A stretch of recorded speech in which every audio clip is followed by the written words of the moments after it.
I'd been secretly married to Charlie for 6 years, and this was the 18th time he'd refused to take wedding photos with me, using his busy work schedule as an excuse. As I removed my makeup and changed out of my wedding dress, preparing to leave, I unexpectedly heard Charlie's voice. "Bring out all the most beautiful wedding dresses in your shop today. I want to take the most beautiful wedding photos with my wife." My heart leapt with joy, and I blushed. I never expected Charlie to say such romantic words. I pulled back the curtain of the dressing room, about to call out to him, when I heard the attendant's flattering voice. "Mr. Charlie, rest assured. Your wife is as beautiful as a celebrity. She'll definitely be the most gorgeous bride." The smile froze on my face. The manager wasn't complimenting me, but another woman Charlie had his arm around. At that moment, our eyes met. His gaze shifted away guiltily. Seeing me emerge, the manager turned to me. "Miss Jenny, your husband doesn't have time today. Should I schedule your shoot for next week instead?" I shook my head. "No need." A flash of embarrassment crossed the manager's face. "But we don't refund deposits. If next week doesn't work, how about next month? That would be fine too." "No need. He got into a car accident today and died. He won't have time ever again." The manager's face went pale. How could this happen so suddenly? Didn't he just say he was too busy with work to make it? "Miss Jenny, given your special circumstances, I can apply to see if we can refund your deposit." I shook my head, a dense, prickling pain spreading through my chest. Charlie and I had a secret marriage. No ceremony, no wedding banquet. Even our friends and family didn't know. That's why I was obsessed with taking wedding photos. In 6 years of secret marriage, he'd refused me 18 times, claiming he was too busy with work. But now he was here taking wedding photos with someone else. Seeing my silence, the manager assumed I was in shock from my husband's death and carefully supported me. "Miss Jenny, are you all right?" I suppressed the sour feeling in my throat, my voice hoarse. "I'm fine. Keep the deposit." With that, I walked step by step toward Charlie. He took a guilty step back. A mocking smile appeared at the corner of my mouth. Then I turned and walked out the door. That evening, he came home with a bouquet of red roses, his face showing a rare hint of flattery. "Jenny, you did great today." "Thank you." Eve is sensitive.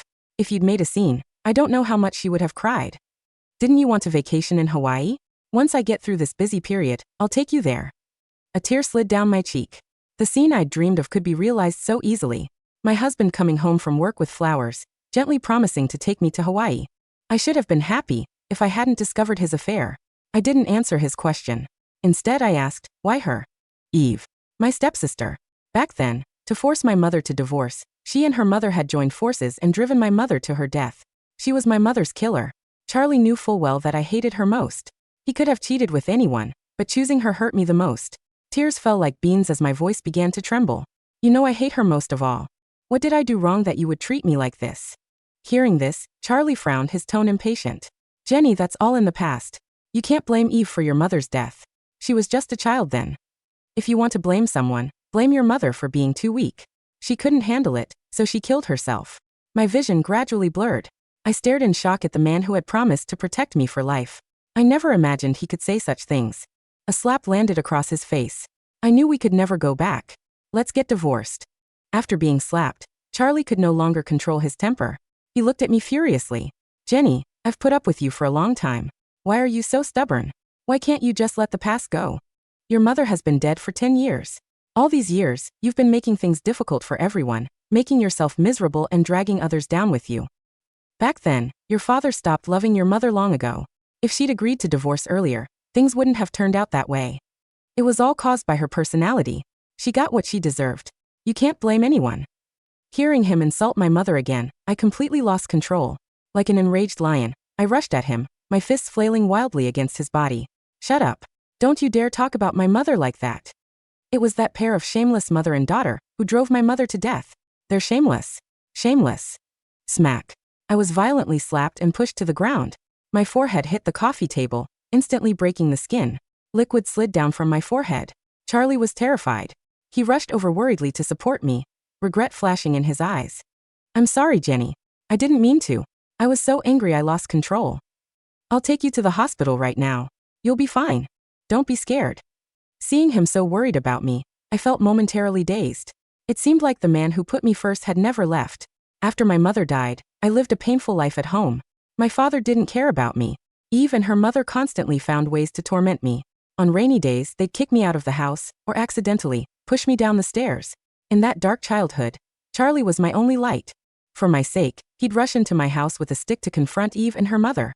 Even when his father tied him up and beat him for it, he never made a sound. Thinking of how good he'd been to me, I suddenly wanted to give him a chance. My eyes pleaded. Charlie, please don't be with Eve, okay? Charlie's eyes flickered. He opened his mouth to speak when his phone rang. A familiar voice came through the receiver. Charlie, my mom found out about us. She's going to break my legs. Come save me quick. Then came a miserable scream, and the call disconnected. Charlie anxiously stood up, knocking me over again without even noticing. The worry in his eyes wounded me once more. I crawled on the floor and grabbed his pant leg. Charlie, please don't go. Charlie pushed me away, his eyes full of conflicted panic. Jenny, go to the hospital and get bandaged up yourself. Something happened to Eve. I have to go save her. With that, he strode away without looking back. I laughed bitterly and collapsed to the floor, letting the blood from my head drip down drop by drop. Eve's mother had stolen my mother's husband. Now Eve was stealing mine. But I couldn't be like my mother, ending up dead by suicide over a man. After a while, my phone received a friend request from an unfamiliar account. The profile picture showed Eve in a wedding dress kissing Charlie's face. Both looked deeply affectionate. I wanted to see what she had to say, so I accepted. She said nothing, just sent me a video. In the footage, Charlie was kneeling on the ground, making promises to Eve's mother. I will never let Eve down.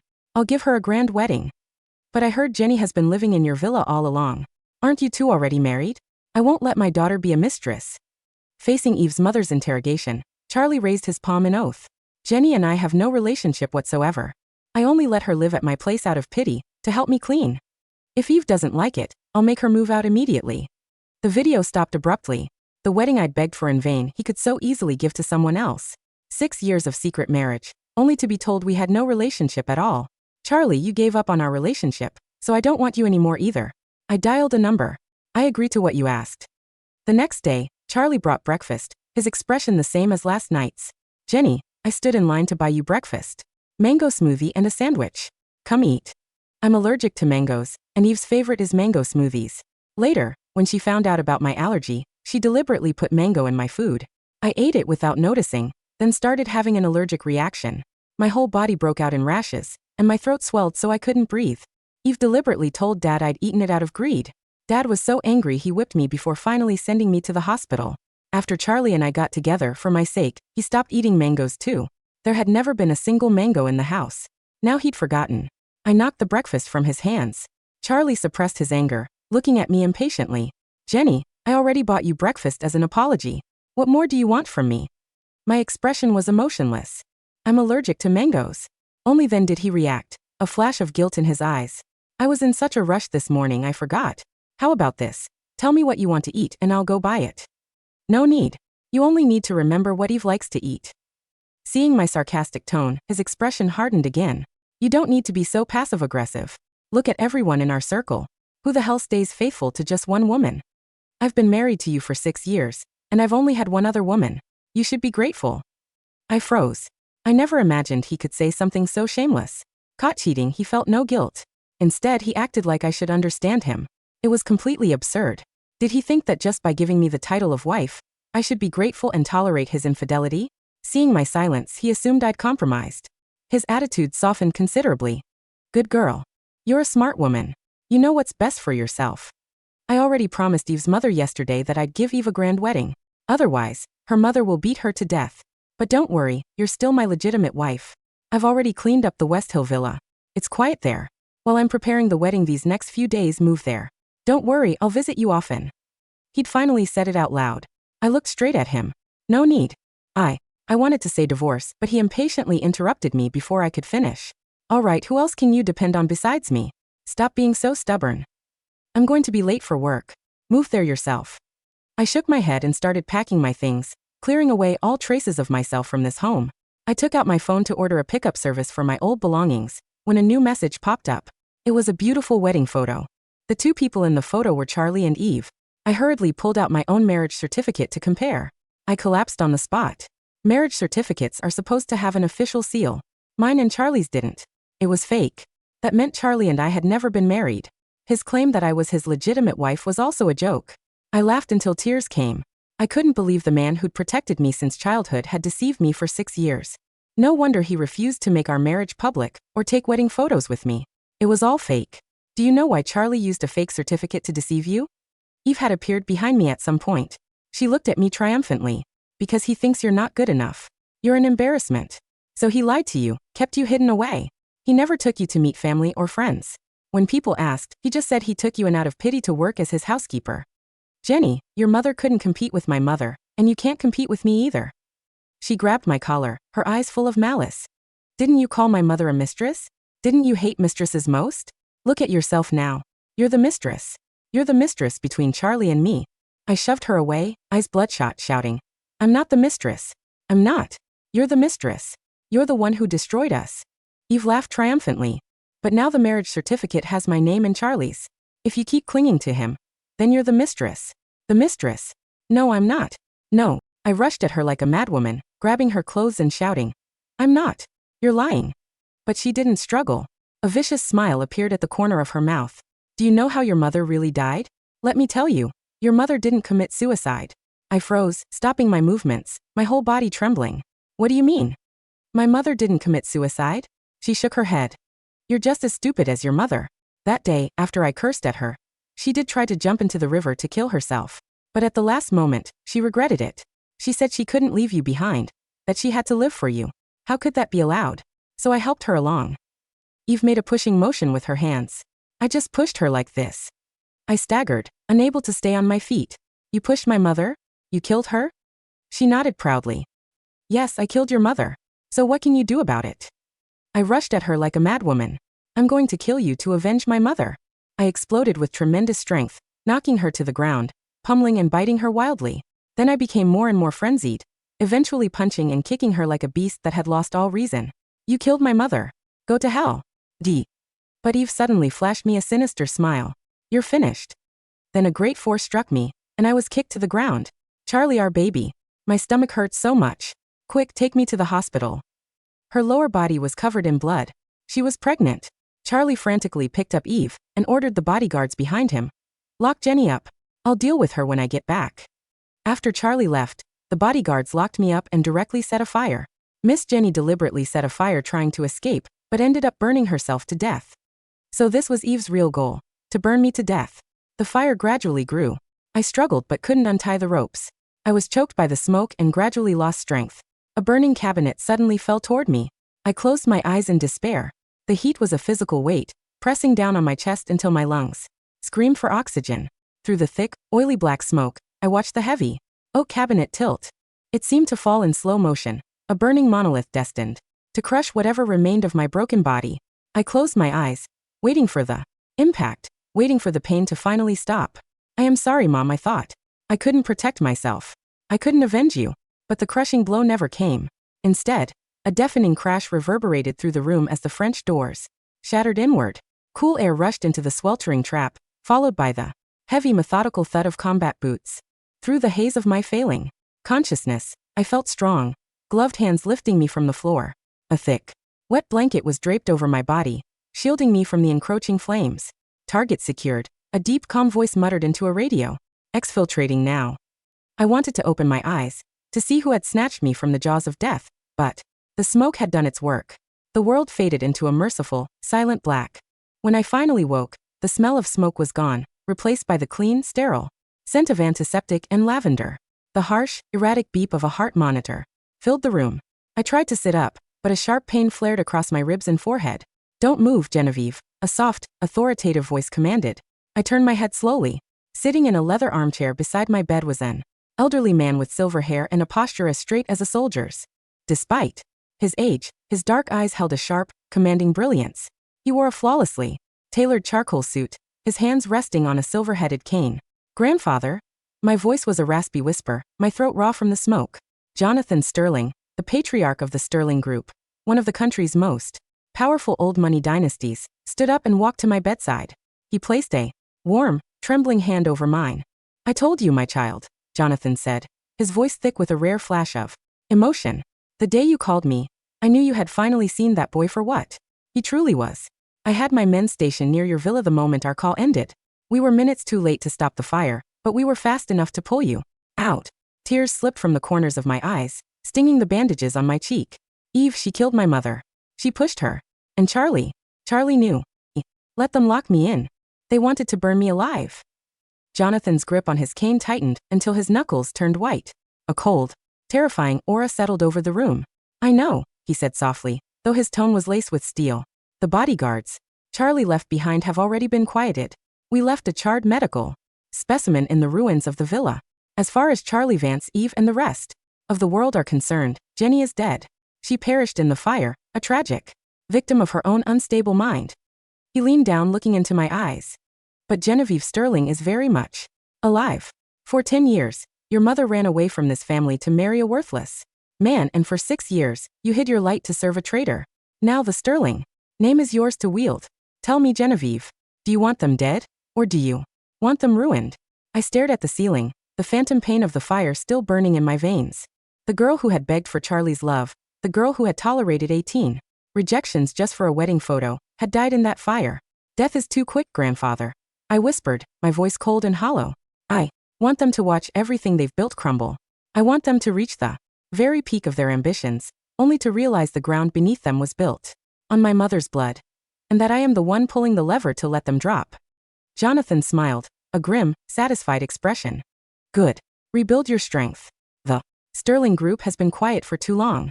It is time the world meets its soul. Heiress.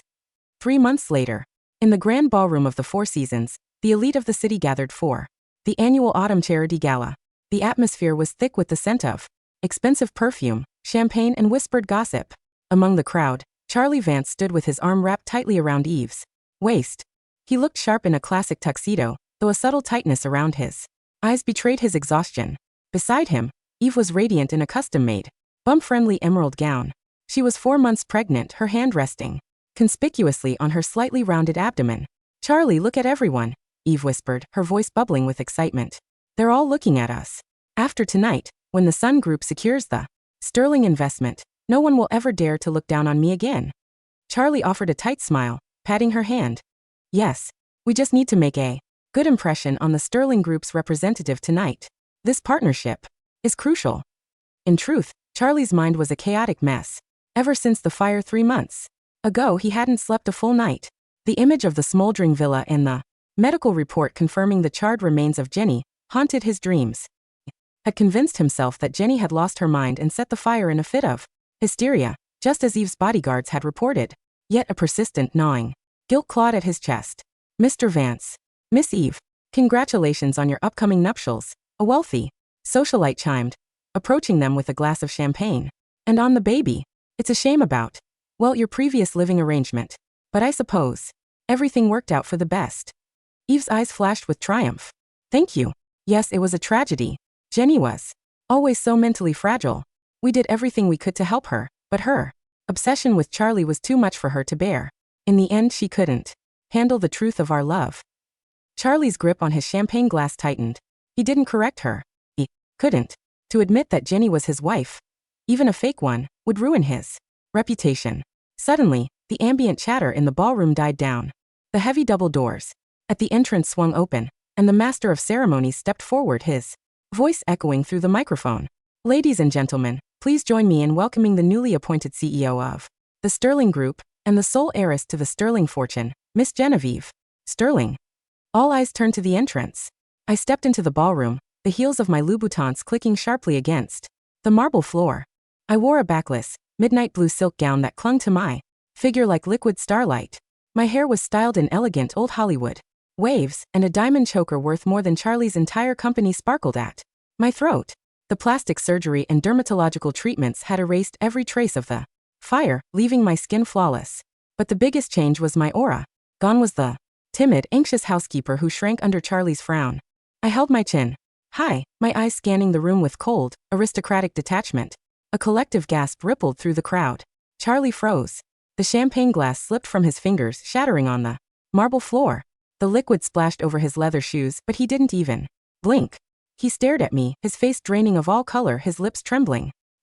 Jenny, he muttered, his voice barely a gasp. Beside him, Eve's smile shattered. Her eyes widened in sheer terror, her hands flying to her mouth. No, it's impossible. She's dead. I saw this. She cut herself off, remembering where she was, but her entire body began to shake. I walked gracefully down the grand staircase, flanked by 4 towering security guards. Jonathan Sterling followed close behind, his hand resting proudly on my arm. As we reached the floor, the host of the gala rushed over, bowing slightly. Miss Sterling, Lord Sterling, we are incredibly honored by your presence. Please allow me to introduce some of our city's prominent figures. I smiled, a polite, chillingly empty expression. Thank you. I look forward to meeting everyone. My gaze swept over the crowd, intentionally lingering on Charlie and Eve. I saw the sweat breaking out on Charlie's forehead. I saw the way Eve shrunk behind him, clutching his arm so tightly her nails tore the fabric of his suit. With a slow, deliberate step, I began to walk directly toward them. Jenny. Charlie took an involuntary step forward as I approached. His eyes were wide, filled with a frantic mixture of shock, disbelief, and a strange, desperate hope. It's you. You're alive. I stopped 3 feet away from him. I didn't flinch, nor did my expression soften. I looked at him as if he were a particularly unpleasant bug on the windshield of my car. I beg your pardon? I said, my voice smooth, melodic, and entirely devoid of warmth. Have we met, sir? Jenny, stop playing games, Charlie pleaded, his voice cracking. He reached out to grab my arm, but before his fingers could touch my sleeve, 2 of my bodyguards stepped forward, blockading him with their massive frames. Sir, step back, one of the guards warned, his voice like thunder. Mr. Vance. The gala host rushed over, his face flushed with embarrassment. What are you doing? This is Miss Genevieve Sterling. Please show some respect. No, you don't understand, Charlie shouted, drawing the attention of the surrounding guests. She's Jenny. She's someone I know. Jenny, look at me. It's Charlie. Eve, recovering some of her senses, quickly pulled Charlie back. Her face was pale, but a vicious, desperate look entered her eyes. Charlie, calm down. She just looks like her. Jenny is dead. We both know she died in that fire. This woman is just an imposter. I let out a soft, mocking laugh. It was a sound I had practiced in the mirror for weeks, the sound of a woman who held all the cards. An imposter? I repeated, looking at Eve. Miss Eve, is it? I assure you my genealogy is quite well documented. If you have doubts about the Sterling bloodline, you are welcome to take it up with my grandfather's legal team. Though, I highly doubt your family's small-time logistics company could survive the court costs. The surrounding crowd chuckled softly, throwing pitying, mocking looks at Eve. Eve's face flushed a deep, ugly red. You shameless. Eve, shut up. Charlie hissed, suddenly terrified of offending the very woman who controlled his company's financial lifeline. He pushed Eve behind him and bowed his head slightly toward me, his voice trembling with a forced humility. I apologize, Miss Sterling. You bear a striking resemblance to someone I once knew. Someone who passed away recently. I lost my composure. Please forgive me. I tilted my head, studying him. A resemblanza. How curious. I hope this someone was of high standing, Mr. Vance. I would hate to think I share a face with someone common. Charlie's throat bobbed as he swallowed hard. She was just a housekeeper. An unfortunate soul. A housekeeper. I murmured, the word tasting like venom in my mouth, though my face remained serene. I see. Well, Mr. Vance, I suggest you keep your eyes on the road ahead rather than chasing ghosts. I hear your company, the Sun Group, is currently seeking a major investment from us? Charlie's eyes lit up with desperate hope. Yes, Miss Sterling. We've submitted our proposal. The Sun Group has a solid foundation, and with Sterling's backing, we'll see. I interrupted him smoothly, turning my back on him. I am a very busy woman, Mr. Vance. I don't waste time on entities that lack stability. And, judging by your performance tonight, stability is something you sorely lack. With that, I walked away, leaving him standing in the middle of the ballroom, humiliated, sweating, and utterly desperate. The psychological torment was only beginning. Over the next 2 weeks, I systematically dismantled Charlie's sanity. First came the financial pressure. The Sterling Group quietly bought up the outstanding debts of the Sun Group. Overnight, we became Charlie's primary creditor. We didn't call the loans immediately. Instead, we initiated a comprehensive audit of their books, freezing their operational accounts under the guise of due diligence. Charlie's phone rang off the hook. Suppliers demanded payment, employees threatened to strike, and his board of directors demanded answers. Then came the psychological warfare. One evening, Charlie returned to his office late at night to find a single, fresh mango smoothie sitting on his desk. Beside it was a small, elegant card with the words, "I forgot you liked this." He threw the cup against the wall in a panic, screaming for security, but the CCTV cameras showed absolutely no one entering his office. The next day, Eve received a package at her mother's house. Inside was a beautiful, pristine wedding veil, the exact same veil Jenny had worn on the day she supposedly died. Attached to it was a note written in familiar, delicate handwriting. The bride should always look her best. See you at the altar. Eve fell down the stairs in her panic to get away from the package. Though she wasn't seriously injured, the stress began to take a toll on her pregnancy. She became increasingly paranoid, screaming at her mother, at the maids, and especially at Charlie. It's her. I know it's her. Eve shrieked one night in their living room, throwing a crystal vase at Charlie's feet. She didn't die. She's Genevieve. Sterling. She's come back to kill us. Shut up. Just shut up. Charlie roared, his hair disheveled, his eyes bloodshot. He looked like a man on the verge of a complete breakdown. Genevieve. Sterling is old money. Her grandfather is Jonathan Sterling. How could Jenny be her? Jenny was an orphan. She had nobody. Then explain the veil. Explain the mangoes. Eve screamed, her face contorted with rage and fear. Charlie, we have to do something. If the Sterling Group pulls our funding, we're ruined. My mother's house, your villa, everything is collateral. I know, Charlie yelled, grabbing his head. I'm meeting with Miss Sterling tomorrow. She agreed to a private dinner to discuss the debt restructuring. I will beg her if I have to. Once the contract is signed, we'll have the money, and we can leave this city. We'll go to Europe. Just hold it together until tomorrow. The private dining room at the top of the Sterling Tower overlooked the glittering lights of the city. Charlie sat at the long mahogany table, his hands trembling as he adjusted his collar. He had spent 3 hours preparing for this meeting, rehearsing his pitch, trying to find the right words to charm the enigmatic heiress. The door opened, and I walked in. This time, I was alone, without my bodyguards. I wore a simple, elegant black dress, my hair pulled back into a sleek ponytail. The lack of heavy makeup made my resemblance to Jenny undeniable. Charlie stood up, his breath catching in his throat. Miss Sterling, thank you for meeting me. Sit, Charlie, I said. The use of his first name, spoken in the exact soft, gentle tone I used to use when he came home from work, made him freeze. He sat down slowly, his eyes locked onto mine. You called me Charlie. I poured myself a glass of red wine, swirling the dark liquid. Of course. We are about to become very close business partners, aren't we? Or perhaps we were already close once before. Charlie's heart hammered against his ribs. He couldn't take it anymore.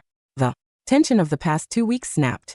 He leaned across the table, his voice a desperate, pleading whisper. Jenny, it is you. I know it's you. Why are you doing this? Why are you pretending to be someone else? If you survived, why didn't you come to me? I took a slow sip of my wine, savoring the rich, bitter taste. Come to you? I asked, my voice dripping with cold mockery. To the man who lied to me for 6 years with a fake marriage certificate? To the man who stood by while his mistress pushed my mother to her death? To the man who ordered his bodyguards to lock me in a room and set it on fire? Charlie's face turned gray. He slumped back into his chair, his eyes wide with horror. I didn't know they were going to set the fire. I swear, Jenny, I just wanted to keep you quiet for a few days until Eve calmed down. I didn't want you to die. But you didn't check on me, did you? I leaned forward, my eyes burning with a cold, unforgiving fire. You left me there. You let them burn my home, my memories, my mother's letters. You let them try to erase my very existence. I'm sorry. I'm so sorry. Charlie sobbed, burying his face in his hands. Tears of genuine regret and terror flowed down his cheeks. I was blind. I was greedy. Eve's family had connections. They promised to help my company grow. I thought I could have both. I thought you would always be there, waiting for me. Jenny, please. I still love you. We can start over. I'll divorce Eve. I'll throw her out. Just help me save the company. With your wealth and we can be together. I watched him cry, feeling absolutely nothing. No anger, no sorrow, just a profound sense of disgust. Start over? I laughed softly. Charlie, look at this table. Look at this room. You are a beggar pleading with a queen. Did you really think I brought you here to negotiate? I took out my phone and tapped the screen. Do you know what this is? I asked, turning the screen toward him. It was a live video feed of his villa, the West Hill villa where he had moved. Eve. A fleet of police cars and moving trucks were parked outside. Officers were carrying boxes of documents out of the house, while Eve was being let out in handcuffs, screaming and kicking. What is this? Charlie gasped, his voice shaking. That is the end of your life, Charlie, I said smoothly. 3 months ago, before I packed my things, I installed a hidden, cloud-synced security camera in the living room. It recorded everything. It recorded Eve boasting about how she pushed my mother into the river. It recorded her admitting she set the fire to burn me alive. And it recorded you. ordering your bodyguards to lock me up. Charlie stumbled backward, knocking his chair over. No, you can't do this. I already did, I replied. The files were delivered to the district attorney's office 2 hours ago, along with the forensic evidence of your company's embezzlement. You see, Charlie, my mother's estate was never yours to use. When she died, her trust was frozen, but you used forged signatures to siphon millions of dollars into the Sun Group.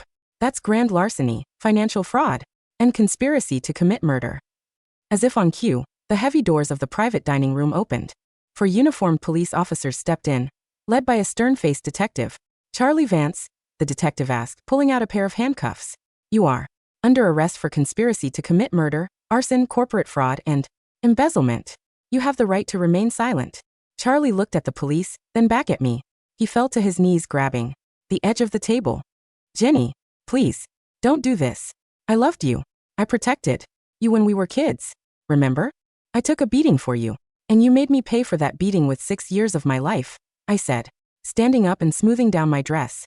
The debt is paid, Charlie. Now you pay yours. As the officers dragged him out, screaming and weeping, I turned to the window, looking out over the city. The trial of the decade lasted only 3 weeks. With the Sterling Group's immense legal resources and the irrefutable video and financial evidence, there was no room for defense. Eve's pregnancy was revealed during her medical evaluation to be a complete fabrication. A desperate lie she had concocted using forged medical records to force Charlie to marry her and to keep him from returning to me. When the truth came out, her mother abandoned her, fleeing the country to avoid being implicated in the murder of my mother. Eve was sentenced to life in prison without the possibility of parole for first-degree murder and attempted murder. During her sentencing, she screamed at the judge, her face withered and wild, looking like a hollow shell of her former self. Charlie was sentenced to 25 years for his role in the arson, conspiracy, and financial fraud. His company was liquidated to pay off his debts, leaving him utterly bankrupt. The day before he was transferred to a maximum security state penitentiary, I visited him. We sat on opposite sides of a thick glass partition in the prison visitors' room. Charlie wore a drab orange jumpsuit. His hair had been shaved, his face was gaunt, and his eyes were sunken. He looked decades older. When he saw me walk in, wearing a pristine white trench coat, a flicker of life returned to his eyes. He eagerly grabbed the phone. Jenny, you came, he whispered, his forehead pressing against the glass. I knew you wouldn't abandon me. Please, tell me you're working on an appeal. You have the Sterling Group. You can get me out. I picked up the receiver, my voice calm and steady. I didn't come to save you, Charlie. I came to show you something. I reached into my bag and pressed a piece of paper against the glass. It was a marriage certificate. An official, legally binding marriage certificate. With the government seal, dated just yesterday. Charlie stared at it, confused. What is this? Who did you marry? No one, I said, a small, cold smile playing on my lips. I bought the rights to your company's assets, including the fake marriage certificate you used to deceive me. I had my legal team investigate. Do you know what they found? He shook his head slowly, terror pooling in his eyes. They found that 6 years ago, you actually did submit the paperwork, I said.